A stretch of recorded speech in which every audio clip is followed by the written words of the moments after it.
And kind of going a little bit further on the topic of social innovation, understanding the communities, because a lot of the times, and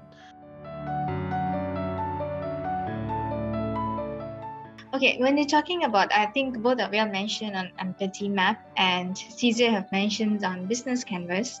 So let's talk about.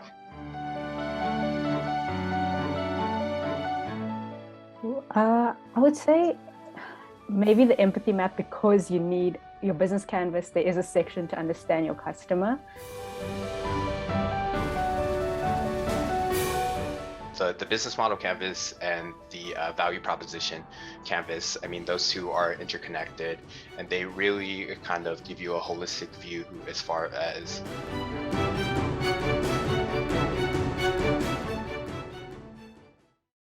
Hi everyone, welcome to my episode 11 of the Innovators Minute. It's like every other episode. Today's episode is going to be very special to me as well because I have my dear friends with me joining.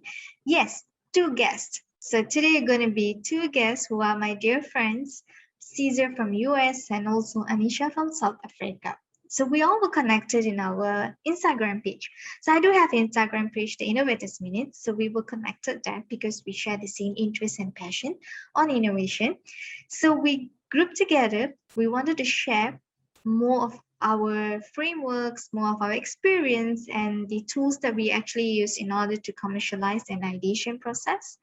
So today's episode is going to be very interesting and it's going to be very, very beneficial for those entrepreneurs and solopreneurs out there.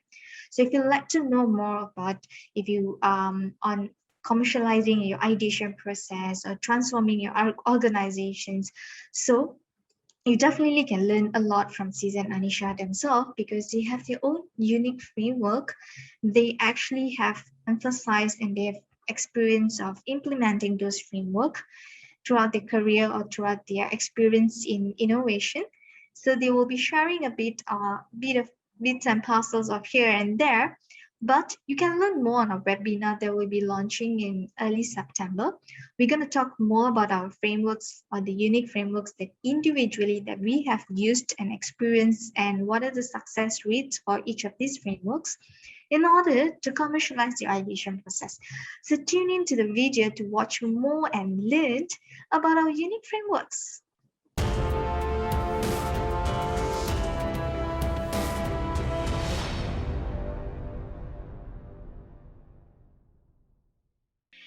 Hi everyone. Hi Cesar. Hi Anisha. So I'm so glad. I'm so happy to have you all here today, and I'm so glad that we make it like what Cesar mentioned earlier before we start our recording. That it's incredible that we managed to gather today because we are from 3 different countries, 3 different continents, and with the time zone, we still our commitments. We should be proud of ourselves that we commit and we do our recording today.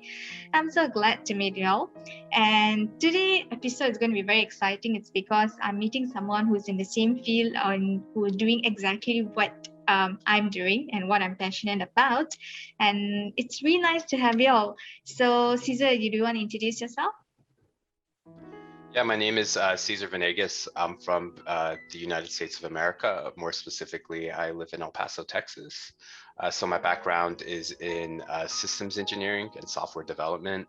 I worked briefly in the oil industry and then moved to a company called 5Stars, where we make payment processors and do loyalty and rewards for small businesses. I also am working on a startup called Thyroid HQ, where we target individuals with hypothyroidism and try to leverage technology to be able to drive better health outcomes for them. And then also on my spare time, I enjoy doing innovation research. I was able to do my thesis in that, and that's something that I'm truly passionate about as well, just spreading innovation education as well. Nice. So how about you, Anisha? So introduce a bit about yourself. My name is Annisha Govind. I am from South Africa. I live in Cape Town, which is on the southern tip of South Africa. I have a background and experience in business innovation, startups, and the entrepreneurial fields. I've been working for the past 4 years in different startups as a freelancer, both here in South Africa and internationally. Some remote work, a lot of that. And yeah, I started Senency at the beginning of this year, which is focusing on helping entrepreneurs and solopreneurs who have service-based businesses find clarity in their businesses and with idea development and business innovation through design thinking methodologies. Okay, so that's exactly like we all love to do, right? Okay, Cesar, tell me about your interest. Like, how do you grow your interest on this innovation field? Like, what particular incident that made you, okay, let's do this? Is there any incident that you can relate to? I don't think there was a particular incident, but when I was doing my master's in systems engineering, I had the opportunity to participate in a few weekend startups.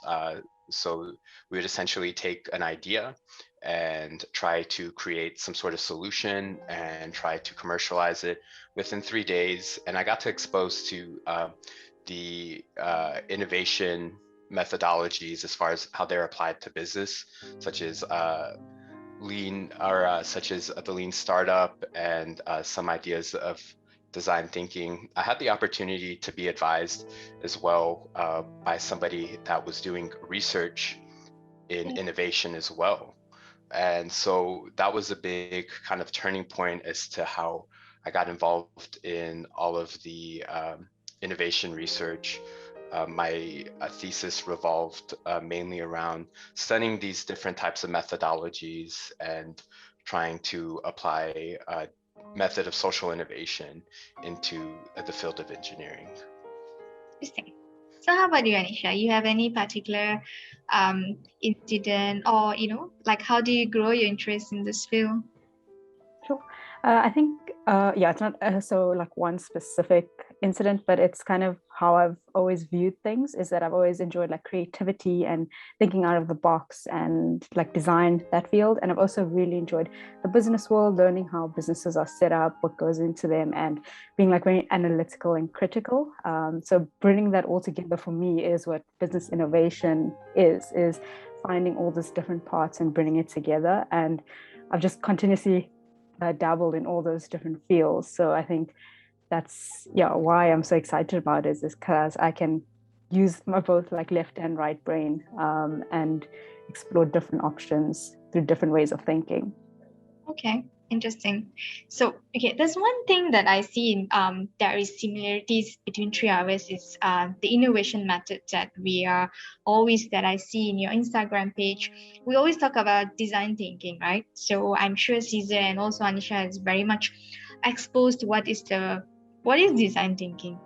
But is there any other innovation methods that you think it's as efficient or I would say that you think you're convenient to use it or more of comfortable? So Annisha, you can say anything? Sure. I would have to say like maybe human-centered design because I'm so focused on that and it is so similar to design thinking. But I think just always focusing on the person and the user for me is so important. Like understanding what motivates them to participate in a field or want to do something is I think where you can get the innovation because innovation comes through the humans in the end of the day. So I think understanding a person and how we can take and make their lives better, as well as like how that leans into social innovation. I really enjoy that element of it. Great. I think Cesar, you mentioned on social innovation. So you want to elaborate more on social innovation? Yeah, absolutely. Kind of like going off what Anisha said about, leveraging the wisdom of individuals. At the end of the day, innovation really comes from solving a problem. An individual has a need to where they stand to benefit significantly from obtaining a solution to that need. And methods like human-centered design really focus in on the context where that individual is.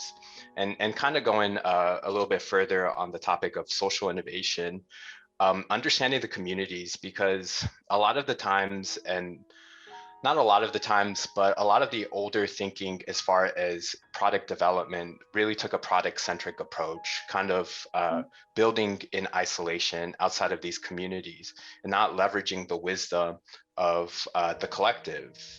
People that experience the problems are typically the ones that are positioned best to come up with solutions. And that's the whole concept of social innovation, really understanding people, really understanding their needs, really understanding the social context they're in, and leveraging their wisdom to be able to build better products, to innovate more, to create better solutions as well.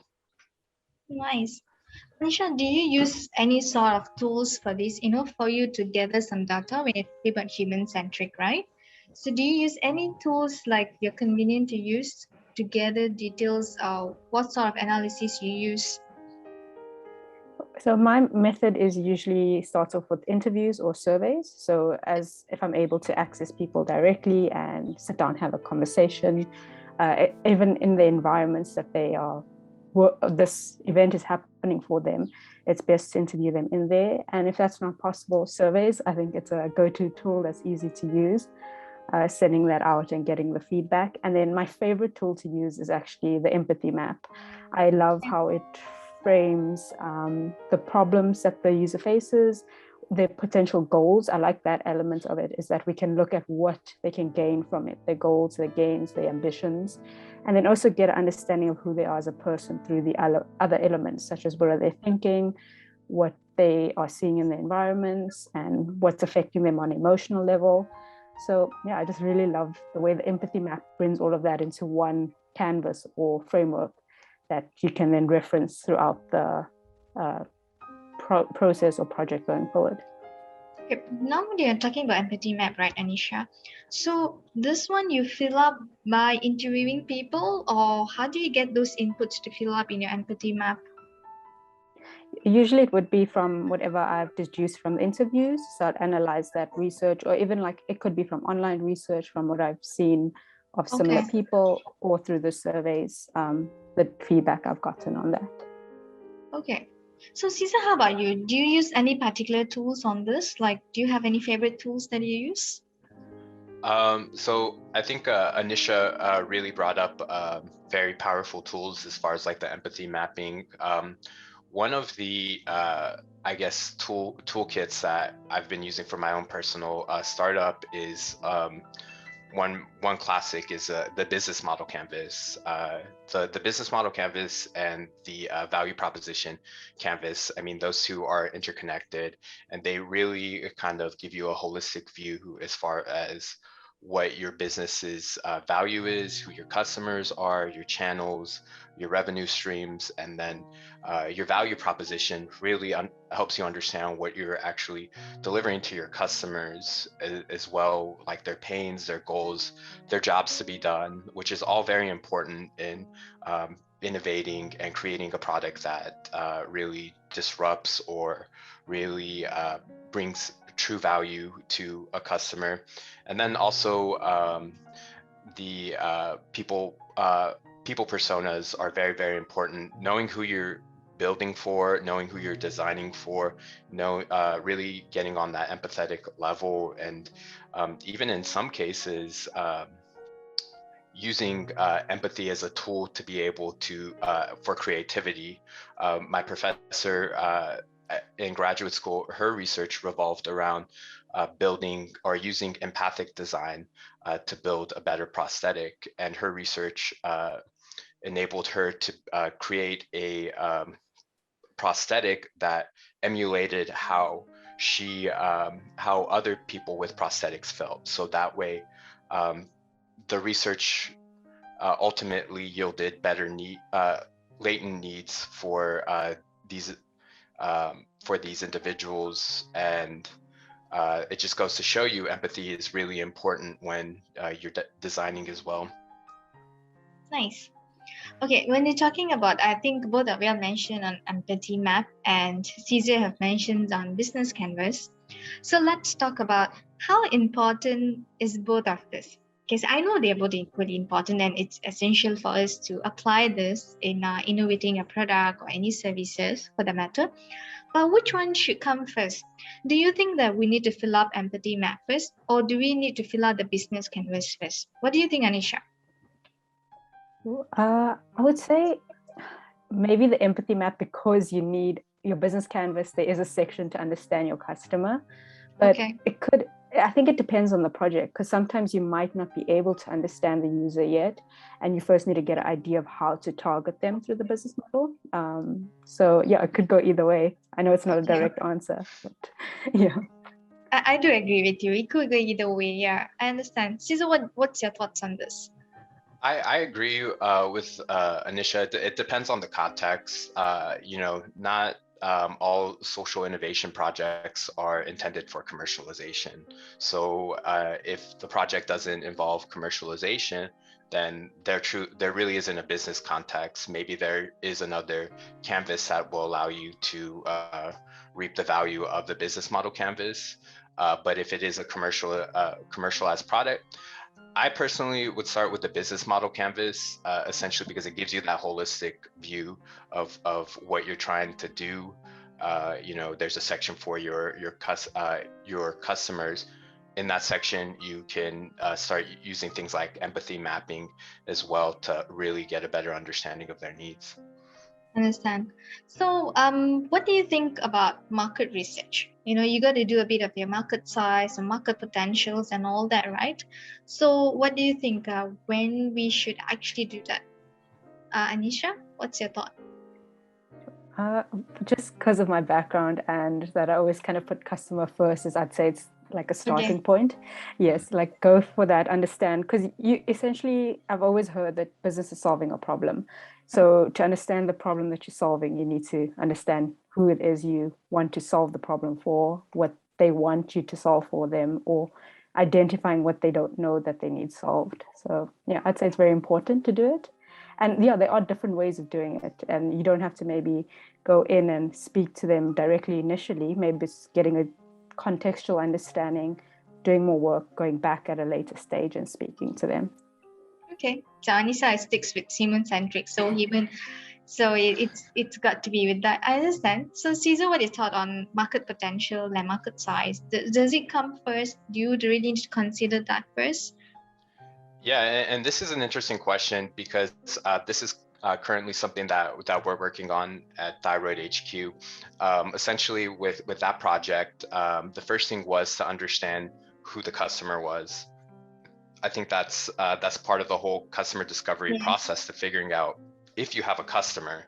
Because if you don't, then if you're trying to commercialize a product, then it doesn't make sense if there's nobody there to buy it. So early and often is good about trying to understand if that initial customer is there. Now, if the next question is like, is there a lot of customers there? And enough to be able to sustain some sort of revenue long-term for the business. And then you can come into more, you can start off by doing interviews, even looking at social media tools like Instagram, seeing if there's actually people on there. That's something that we've used to kind of narrow down an ideal customer and their characteristics and whatnot. And then it comes down later on in the process, where we're specifically with Thyroid HQ, is quantifying the market, how much money is in the market, and that takes more of a financial look at how much how much is there, how much is one business market share, and it becomes more analytical. Early on, it's more about the understanding of the customer and understanding if there's a lot of them in there. Nice. Very well explained by both of y'all. Okay. So talking about this entire innovation process, this interview, empathy, business canvas models and all, we all know that, okay, it's a procedure, right? That you got to do this for you to go to the next step. So it's all fair enough. But what are the challenges that you normally would face? Like Anisha, based on experience, right? Normally, in order to implement something, right, this entire innovation, what are the challenges or the hiccups that you normally will encounter, and at which particular phase is the most difficult hiccups that you encounter? Like, when you're doing probably empathy probably wouldn't take you a very long time. You could probably get it done within a week, but going to the next process probably give you more hiccups if you are not complete with this. So what are those hiccups and challenges that you normally face? I'd say something that's been particularly difficult now since the pandemic, with everyone being in lockdown and having to work remotely, is actually finding those people that we need to connect with, whether it be a stakeholder or someone we're designing for. It's to trying to get them in the room or trying to have an interview or conversation with them can be so difficult, depending on your context, especially if you're working remotely in a different country. And I think one way that I've kind of tried to overcome that in projects I've worked with in the past year is to look at alternative methods of getting this information. So Cesar mentioned like Instagram, maybe to try and understand the user's behaviors, or it could be sending a survey or sending them emails and trying to use the online communication tools that are available to get the people we need in the same call or in the same working document or something. I think that's a difficult thing because it kind of impacts the rest of the stages, because once we've got an idea we need to test it again, or once we want to implement it and share it, we kind of need to also speak to them. So I think that's been a big challenge in the past year. Understand. I think we all do face that, right? Cesar, what about in your case? Do you face something similar? So I think that the biggest challenge, more specifically when it comes to building a product and taking it to market, is finding that product market fit, making sure you built the right thing, and then implementing it within the market. I think this kind of goes back to the idea of human-centered design. As engineers, sometimes we get trigger happy and just build to build, and sometimes those solutions don't necessarily translate into actual usable technologies, or they don't solve the particular problem that the individual had. And so that's where the idea of human-centered design comes into play, understanding the context, understanding the individual. And usually that's where the challenge is, really, at least for me, really understanding what the person needs, really understanding what they're saying, kind of reading between the lines, and not necessarily going for a surface solution, because usually surface solutions in a competitive marketplace die out really quickly, and they're not innovative.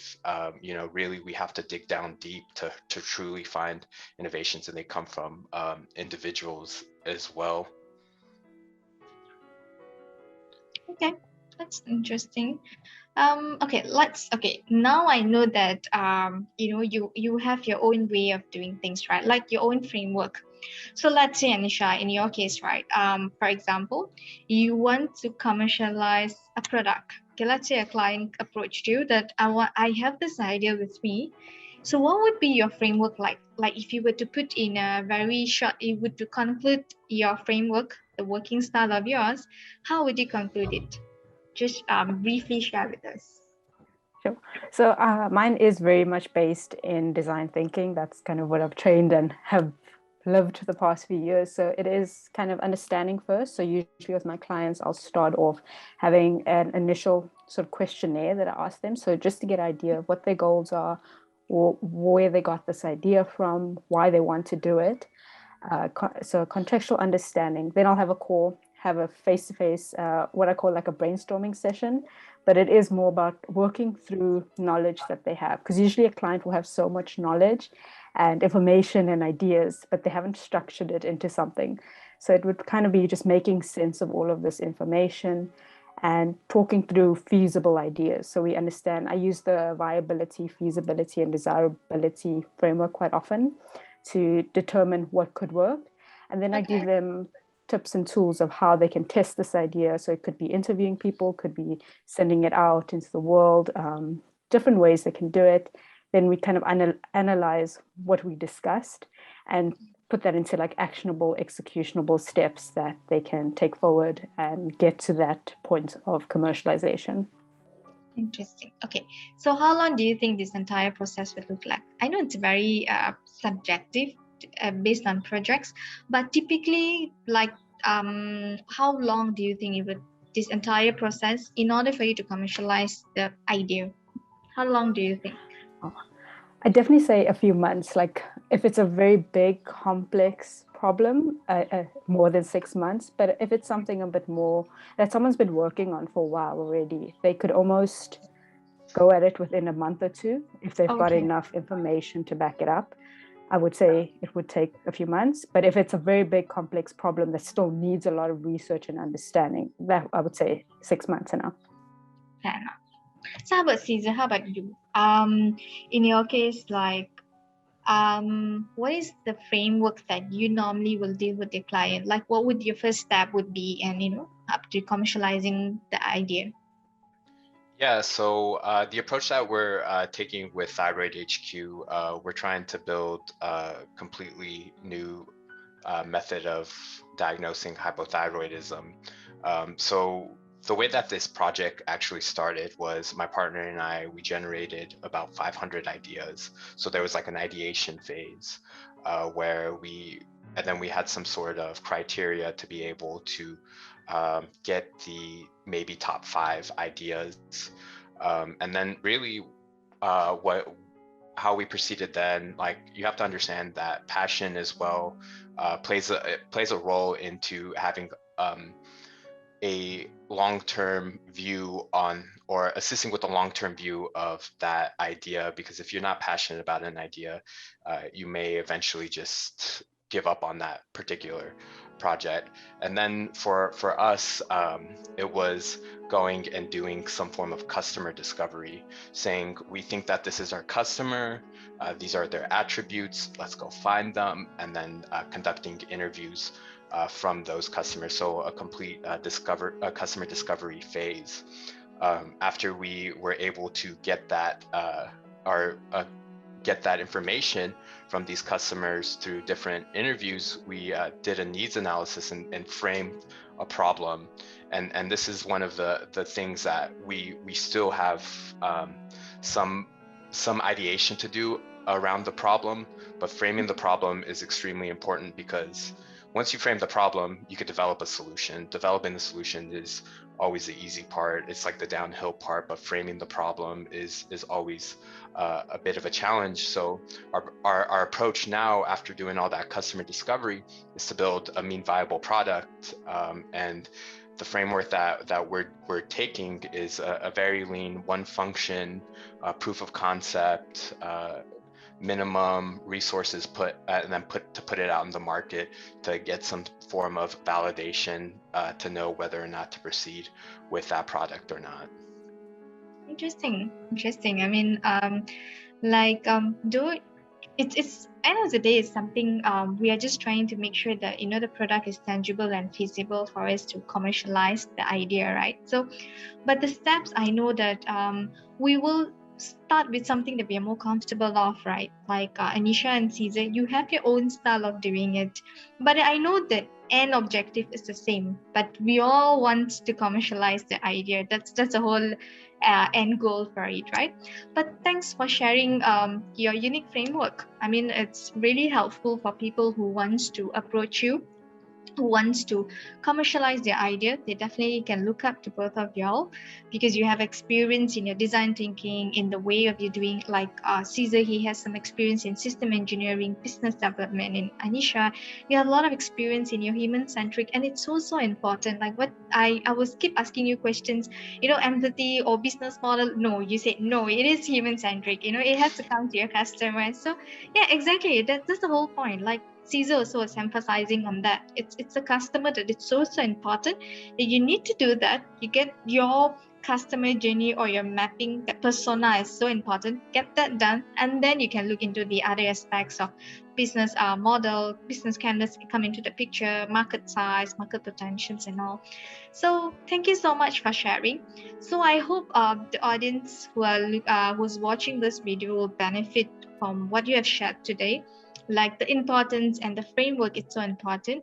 And I hope someone out there, the entrepreneurs or the solopreneurs who's looking for any ideas, they definitely should approach both of y'all, Annisha and Cesar. And with that, I would say that thank you so much for today's section.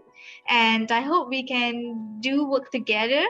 And I hope that, we can appear more. We can appear more and share our experience to our audience. Thank you, Anisha. Thank you, Cesar. Mhm. Thank Thank you you. so much for having us. Mhm. Okay.